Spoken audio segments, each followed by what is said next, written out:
여기는 대한민국에서 가장 핫한 상권을 자랑하는 강남구 신사동의 가로수길입니다.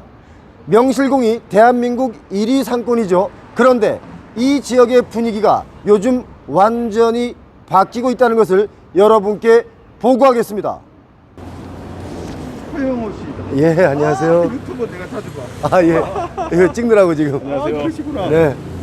허영호 씨 가로수길 어떻다고 생각하세요? 이 건물은 거의 통째로 비어 있는데요. 왜 이렇게 공실이 늘어나고 있을까요?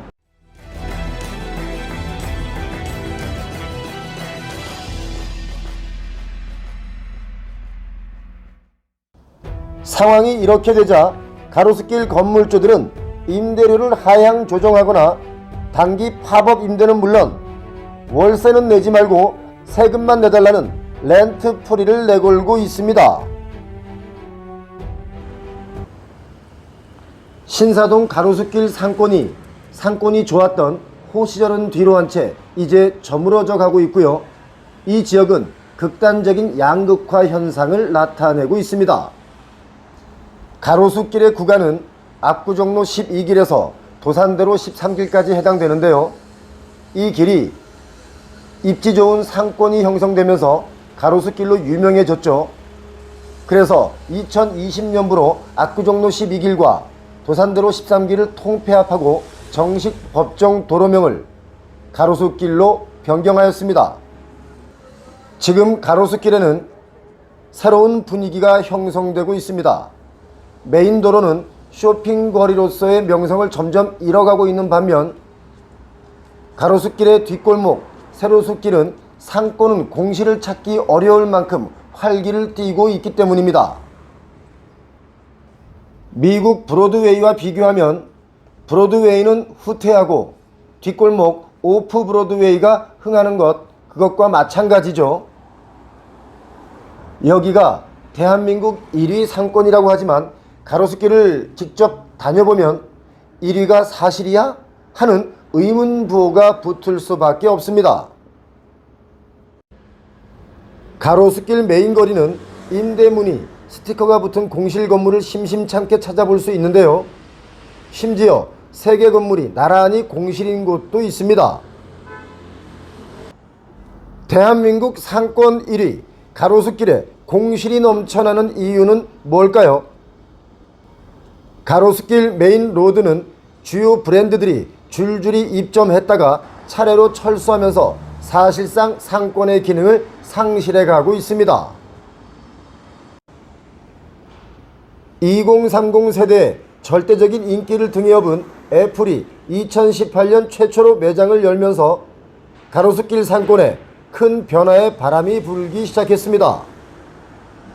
애플 스토어를 방문하는 젊은이들을 겨냥한 브랜드들이 잇따라 매장을 내기 시작했는데 2018년에는 여우 로고로 아주 유명한 프리미엄 패션 브랜드 매종 키친애가 여느 매장과는 다른 모습으로 단독 매장을 열었고 패션 거리로서의 명성을 만들어가고 있었습니다.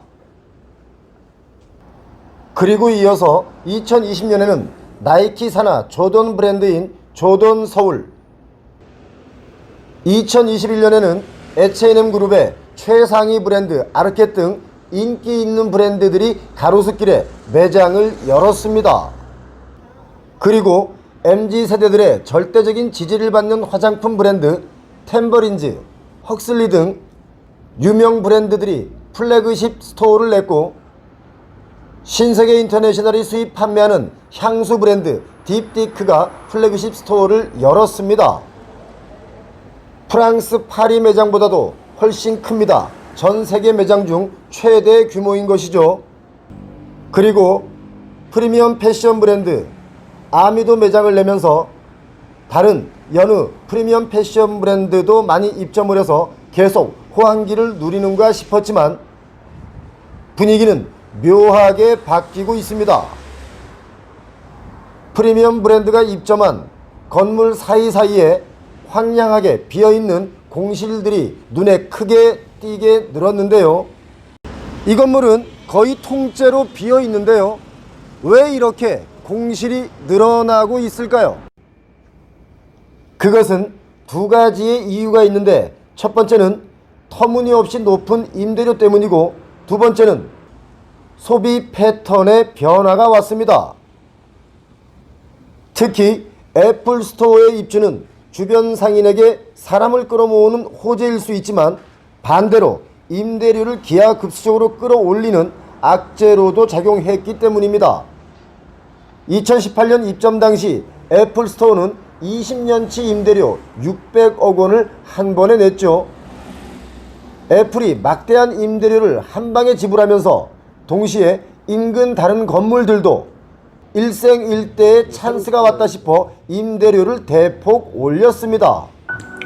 그리고 임대료 매장보다 매출에 지분을 갖는 수수료 매장들의 경우는 매출의 7에서 12% 수수료를 낼 만큼 수익이 나질 않습니다. 고객은 한정되어 있는데 임대료만 대폭 늘어나다 보니 버티지 못한 자영업자들이 장사를 접기 시작한 겁니다. 그러면서 요즘은 대기업과 글로벌 패션 기업까지 플래그십 스토어를 철수하면서 공실이 점점 늘어나고 있는데요. 최근 한 달 사이 메인로드에서 사라진 패션 브랜드들의 총 연면적은 3,000제곱미터 정도입니다. 현재 메인로드의 공실률은 70%까지 늘었습니다. 마시모토띠 1호점과 자라 매장도 지난 1월에 철수했죠. 그리고 LF의 편집샵 어라운드 코너는 온라인으로 전환했습니다. 상황이 이렇게 되자 가로수길 건물주들은 임대료를 하향 조정하거나 단기 팝업 임대는 물론 월세는 내지 말고 세금만 내달라는 렌트 프리를 내걸고 있습니다. 반면 가로수길 바로 옆골목 세로수길은 패션이 아닌 새로운 콘텐츠로 채워지면서 활기를 띠고 있습니다. 비교적 임대료가 저렴한 세로수길 주변으로 F&B, 뷰티, 라이프스타일 매장들이 속속 들어서면서 MZ세대 유입이 다시 늘어나고 있는 상황이죠. 비싼 임대료의 가로수길은 지고 있고 바로 옆골목인 세로수길이 조금 더 호황을 누리고 있습니다. 여러분 어떻게 느끼십니까?